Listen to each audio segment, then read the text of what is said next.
போன தேர்தலின் போதே ரொம்ப தெளிவாக அண்ணாமலை சொல்லியிருக்கிறார். அதிமுகவுடன் கூட்டணி என்றால் நான் தலைவனாக இருக்க மாட்டேன், தொண்டனாக இருப்பேன் அப்படின்னு சொல்லிட்டு. அப்படிங்கிறப்போ அவருக்கு அதிமுகவுடன் கூட்டணிங்கிறது எப்போதுமே உடன்பாடு இல்லாத விஷயங்கிறது எல்லோருக்குமே தெரிஞ்ச விஷயம். அது அத்தனை பேருக்கு அது ஒளிவு மறைவு கிடையாது. அது அவரே இத்தனைக்கும் மத்திய தலைமை கூட்டணிங்கிறத ரொம்ப அழுத்தம் திருத்தமாக ப்ரொனவுன்ஸ் பண்ண காலத்திலேயே தனித்து போட்டிங்கிறத அவர் சொல்லிட்டு இருந்தவர். ஸோ அதில் அவர் தெளிவாக இருக்கிறார். ஆனால் இப்போ அகில இந்திய தலைமை அதிமுகவுடன் கூட்டணி வைப்பதுன்னு ஒரு முடிவு எடுத்துட்டாங்க. கூட்டணி வைப்பதுன்னு முடிவெடுத்ததுக்கு அப்புறம் அந்த விதமான கூட்டணியில் விருப்பமே இல்லாத ஒருத்தட்ட தலைமை பொறுப்பை எப்படி திணிப்பீங்க? அப்போ இன்னொருத்தரை கொண்டு வந்து ஆகணும். இன்னொருத்தரை கொண்டு வந்து ஆகணும்னா அதுக்கு யார் அப்படின்னு பார்க்குறப்போ இப்போ ரீசெண்ட் டேஸாக மற்ற தமிழ்நாட்டினுடைய எந்த பகுதியை காட்டிலும் தெற்கில் கட்சி ரொம்ப சிறப்பாக வளர்ந்து கொண்டு இருக்கிறது. குறிப்பாக திருநெல்வேலி அண்ட் தென்காசி.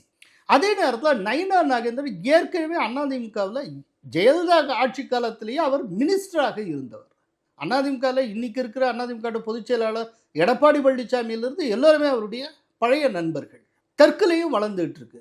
அப்படிங்கிறப்போ தெற்குக்கு ஒரு ரெப்ரசன்டேஷன் கொடுக்கலாம்.